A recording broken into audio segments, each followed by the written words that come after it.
അസ്സലാമലൈക്കും. ഒരു ചെറിയ റിമൈൻഡർ പറയാന്ന് വിചാരിച്ചാൽ, ചെറിയ റിമൈൻഡർ അല്ല, പടച്ചോന്റെ മുമ്പിൽ അതൊരു വലിയൊരു സംഭവമാണത്, വളരെ വലിയൊരു ക്രൈമാണ്. അതുകൊണ്ട് തന്നെയാണ് ഞാൻ ഷെയർ ചെയ്യാന്ന് വിചാരിക്കുന്നത്. ഞാൻ കഴിഞ്ഞ ദിവസം എന്റെ ഹസ്ബൻഡിന്റെ പരിചയത്തിലുള്ള ഒരാളെ കണ്ടു. ഇദ്ദേഹത്തിന്റെ അടുത്തുനിന്ന് ഒരാൾ കുറെ രൂപ കടം വാങ്ങിച്ചു, ലക്ഷക്കണക്കിന് രൂപ കടം വാങ്ങിച്ചു. അദ്ദേഹം ആ കടം വാങ്ങിച്ച ആൾക്ക് പൈസ ഇല്ലാത്ത പ്രോബ്ലം ഒന്നുമല്ല. അദ്ദേഹത്തിന്റെ കയ്യിൽ ഇഷ്ടംപോലെ പൈസയുണ്ട്, ഇഷ്ടംപോലെ പ്രോപ്പർട്ടി ഉണ്ട്. അവര് നല്ല മനുഷ്യരുമാണ്.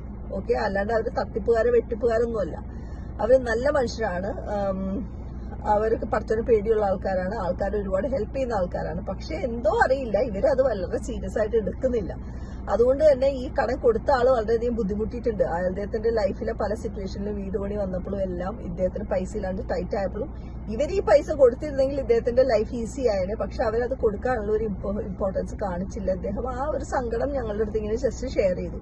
അപ്പൊ അത് കണ്ടപ്പോഴാണ് ഞാൻ വിചാരിച്ചത്, നമ്മൾ പലരും ഇത് വളരെ സിമ്പിൾ ആയിട്ടുള്ള കാര്യമാണ്. കടം വാങ്ങിച്ചാലും കൊടുക്കാം, എപ്പോഴെങ്കിലും ഒക്കെ കൊടുക്കാം, അല്ലെങ്കിൽ ഇപ്പൊ കൊടുത്തില്ലെങ്കിൽ പ്രശ്നമില്ല, നമ്മൾ ഫ്രണ്ട്സ് അല്ലേ, സുഹൃത്തുക്കളല്ലേ, ബന്ധുക്കളല്ലേ, ഇറ്റ്സ് ഓക്കെ എന്ന് വിചാരിക്കാൻ പറ്റില്ല. കാരണം നമ്മൾ കൊടുക്കാത്ത ഓരോ രൂപയ്ക്കും പടച്ചവന്റെ മുമ്പിൽ നമ്മൾ അക്കൗണ്ടബിൾ ആണ്. നമ്മളത് മനസ്സിലാക്കി, അത് വളരെ സീരിയസ് ക്രൈമാണ്. ഇപ്പൊ നമ്മൾ ഹലാൽ ഫുഡിന് വേണ്ടി എല്ലാവരും ഭയങ്കര സീരിയസ് ആയിട്ട് നമ്മൾ ചെക്ക് ചെയ്യും. നമ്മൾ ഹോട്ടലിൽ ചെല്ലുമ്പോൾ ഹലാൽ ഫുഡാണോ ഹറാം ഫുഡാണോ, നമ്മൾ അങ്ങനെയാണോ എന്നൊക്കെ നമ്മൾ ചെക്ക് ചെയ്യും യൂഷ്വലി, ഇല്ലേ? അതിനേക്കാളും എല്ലാം ഭയങ്കര ഇമ്പോർട്ടന്റ് ആണ് ഈ നമ്മൾ ജീവിക്കുന്ന പൈസ ഹലാലായിരിക്കണം എന്നുള്ളത് വളരെ ഇമ്പോർട്ടന്റ് ആണ്. അതുകൊണ്ടാണ് ഇൻട്രസ്റ്റും പിന്നെ പല കാര്യങ്ങളും. ഇപ്പൊ റോങ് ആയിട്ടുള്ള ബിസിനസ് നടത്തി അതിൽ നിന്ന് കിട്ടുന്ന വരുമാനം വെച്ചാൽ പടച്ചവൻ അനുവദിക്കാത്ത കാര്യങ്ങളിൽ ബിസിനസ് നടത്തി അതിൽ നിന്ന് കിട്ടുന്ന വരുമാനം കൊണ്ട് ജീവിക്കുന്നതും അതെല്ലാം ഹറാമാണ്. നമ്മളുടെ പൈസ എപ്പോഴും ഹലാലായിരിക്കണം. അത് വളരെ ഇമ്പോർട്ടന്റ് ആണ്. ഇപ്പൊ നമ്മൾ സക്കാത്ത് കൊടുക്കുമ്പോഴും, സക്കാത്ത് എന്ന് പറയുന്നത് നമ്മൾ വിചാരിക്കുമോ കൊടുത്തില്ലെങ്കിലും പ്രശ്നമൊന്നുമില്ല. പക്ഷെ കൃത്യമായിട്ട് 1 രൂപ കൂടുതലെങ്കിലും നമ്മൾ കൃത്യമായിട്ട് സക്കാത്ത് കൊടുത്തിരിക്കണം. എന്താന്ന് വെച്ചാൽ നമ്മൾ ആ സക്കാത്ത് കൊടുക്കാത്ത പൈസ എന്ന് പറയുന്നത് അത് ഹറാം മണിയാണ്, അത് ഹലാലല്ല. ബിക്കോസ് വേറെ ആൾക്കാരുടെ പൈസയാണ് നമ്മുടെ കയ്യിലിരിക്കുന്നത്. അത് നമ്മളുടെ പൈസ അല്ല, അത് നമ്മൾ കൊടുത്തേ പറ്റൂ, വേറെ ഓപ്ഷൻ ഒന്നുമില്ല. അപ്പൊ സക്കാത്തിന്റെ കണക്കും എല്ലാം വളരെ കാൽക്കുലേറ്റ് ചെയ്ത്, അത് ഈവൻ ഹസ്ബൻഡ് ആൻഡ് വൈഫ് ആണെങ്കിൽ, ഹസ്ബൻഡിന് വേറെ ഇൻകം, വൈഫിന് വേറെ ഇൻകം ഉണ്ടെങ്കിൽ വൈഫിന്റെ ഇൻകമിൽ നിന്ന് സക്കാത്ത് കൊടുത്തിരിക്കണം. അല്ലാതെ ഞങ്ങൾ ഒരു കുടുംബമാണ്, ഹസ്ബൻഡ് കൊടുത്താൽ മതി എന്ന് ചിന്തിക്കാൻ പറ്റില്ല. ബിക്കോസ് നമ്മൾ പടച്ചവന്റെ മുമ്പിലേക്ക് പോകുന്നത് ഇൻഡിവിജ്വൽ ആയിട്ടാണ്. അല്ലാണ്ട് എന്റെ ഹസ്ബൻഡ് വൈഫ് ഞങ്ങളൊരു ഫാമിലിയാണ്, ഞങ്ങളുടെ പൈസ ഇത്രയുണ്ട്, അപ്പൊ ഹസ്ബൻഡ് പൈസ കൊടുത്തു, no, that's not possible. Okay, individually നമ്മൾ റെസ്പോൺസിബിൾ ആണ്. അപ്പോ സക്കാത്ത് മണി വരെ നമ്മൾ കൊടുത്തില്ലെങ്കിൽ അത് ഹറാം മണിയിലാണ് നമ്മൾ ജീവിക്കുന്നത്. അതില് ബർക്കത്ത്, നമ്മുടെ ലൈഫിൽ ബർക്കത്ത് will not be there. Most important is you are answerable in front of Allah there. Very very important, it's not a joke.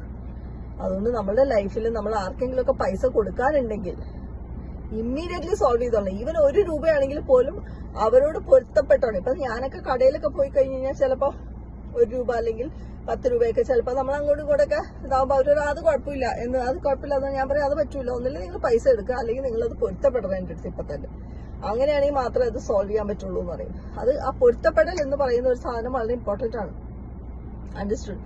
അപ്പൊ അതിന് നമ്മൾ ഈതർ 2 ഓഫ് ദിസ്, ഒന്നില്ലെങ്കിൽ പൈസ കൊടുത്ത് ക്ലിയർ ചെയ്യുക, അല്ലെങ്കിൽ പൊരുത്തപ്പെടൽ അവരുടെ അടുത്തുനിന്ന് ചോദിച്ചിട്ടേ നമ്മൾ അവിടെ നിന്ന് ഇറങ്ങാൻ പാടുള്ളൂ. വളരെ ഇമ്പോർട്ടന്റ് ആയിട്ടുള്ള കാര്യമാണ്, തമാശയല്ല. നമ്മുടെ ജീവിതത്തിൽ ഫുൾ മനസ്സമാധാനം കേടുമായിരിക്കും.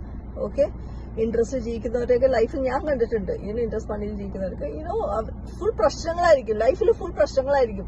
നമ്മൾ തന്നെ ഒന്ന് ആലോചിച്ചു, എവിടെയെങ്കിലുമൊക്കെ പ്രശ്നങ്ങൾ വരുമ്പോൾ, സീരിയസ് ആയിട്ട് കണ്ടിന്യൂസ് ആയിട്ട് പ്രശ്നങ്ങൾ വരുമ്പോൾ നമ്മളൊന്ന് ആലോചിച്ചാൽ മതി, where did I go wrong എന്നുള്ളതൊന്ന് ആലോചിക്കുക. അത് പടച്ചവൻ നമുക്ക് കറക്ഷന് വേണ്ടി തരുന്നതാണ്. അപ്പൊ നമ്മൾ അപ്പൊ തന്നെ ഒന്ന് പടച്ചവന്റെ മാർഗത്തിലേക്ക് ഒന്ന് ചിന്തിച്ചിട്ട് നമ്മൾ അതിലേക്ക് ഒരു കറക്ഷൻ ചെയ്യാൻ വേണ്ടി ശ്രമിക്കുക. വി ഓൾവേസ് ഡു ദാറ്റ്, അൽഹംദുലില്ലാഹ്, സോ ഫാർ. അപ്പൊ അതുകൊണ്ട് ഹലാൽ മണി ഈസ് വെരി ഇമ്പോർട്ടന്റ്. ഹലാൽ ഫുഡിനെക്കാളും ഒക്കെ 100% മോർ ഇമ്പോർട്ടന്റ് ആണ് ഹലാൽ മണി എന്ന് പറയുന്നത്. ഹലാൽ ഫുഡ് ഡെഫിനറ്റ്ലി നമ്മൾ ഹലാൽ ഫുഡ് തന്നെ നമ്മൾ ചൂസ് ചെയ്ത് കഴിക്കണം.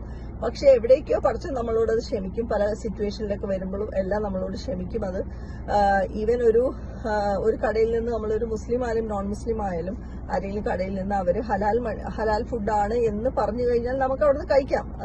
അതിനപ്പുറത്തേക്ക് നമ്മൾ ചെകഞ്ഞു പോകേണ്ട കാര്യമൊന്നുമില്ല. പക്ഷെ നമ്മളുടെ ഏൺ ചെയ്യുന്ന പൈസ, നമ്മൾ ജീവിക്കുന്ന പൈസ, നമ്മൾ സ്പെൻഡ് ചെയ്യുന്ന പൈസ, അത് ഹറാമാകാൻ പറ്റില്ല. നമ്മളുടെ ഇവിടുത്തെ ദുനിയയും പോവും, അറ്റ് ദ സെയിം ടൈം നമ്മുടെ ആഖിറ is also going to get affected. Okay, അപ്പൊ അതുകൊണ്ട് തന്നെ അത് കൂടാണ്ട് തന്നെ ഇപ്പൊ നമുക്കറിയാം, ഈ പലരും സ്വത്ത് ഡിവൈഡ് ചെയ്യുമ്പോൾ, ഓക്കെ, നമ്മളുടെ പ്രോപ്പർട്ടി ഡിവൈഡ് ചെയ്യുമ്പോൾ പടച്ചോൻ പറഞ്ഞ രീതിയിൽ ചെയ്തില്ലെങ്കിൽ ഇപ്പൊ എന്താ പറയാ, ചിലപ്പോ പല ഫാമിലിയിൽ കണ്ടിട്ടുണ്ട് ബ്രദേഴ്സ് കൂടുതൽ പൈസ എടുക്കുന്നു, ഗേൾസിന് കുറച്ച് പൈസയെ കൊടുക്കുന്നുള്ളൂ.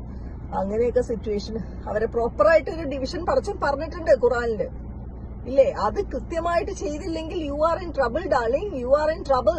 അതിൽ ഒരു സംശയമില്ല. അത് ഹറാം മണിയിലാണ് നിങ്ങൾ ജീവിക്കണേ. നിങ്ങളുടെ സിസ്റ്ററിന്റെ അല്ലെങ്കിൽ ബ്രദറിന്റെയോ പൈസ നിങ്ങളുടെ കയ്യിൽ വന്നിട്ടുണ്ടെങ്കിൽ, വിച്ച് ഹക്കല്ലാത്തത് വന്നിട്ടുണ്ടെങ്കിൽ, അത് നിങ്ങൾക്ക് ഹറാമാണത്. അത് അവിടെ ചെന്ന് കഴിയുമ്പോ പടച്ചവന്റെ മുമ്പിൽ അത് നിങ്ങൾ ഉത്തരം പറയേണ്ടി വരും. നമ്മൾ പലരും ചിന്തിക്കുന്നില്ല. നമ്മളത് വളരെ സിമ്പിൾ അല്ല, ഇത് വളരെ ഇമ്പോർട്ടന്റ് ആണ്.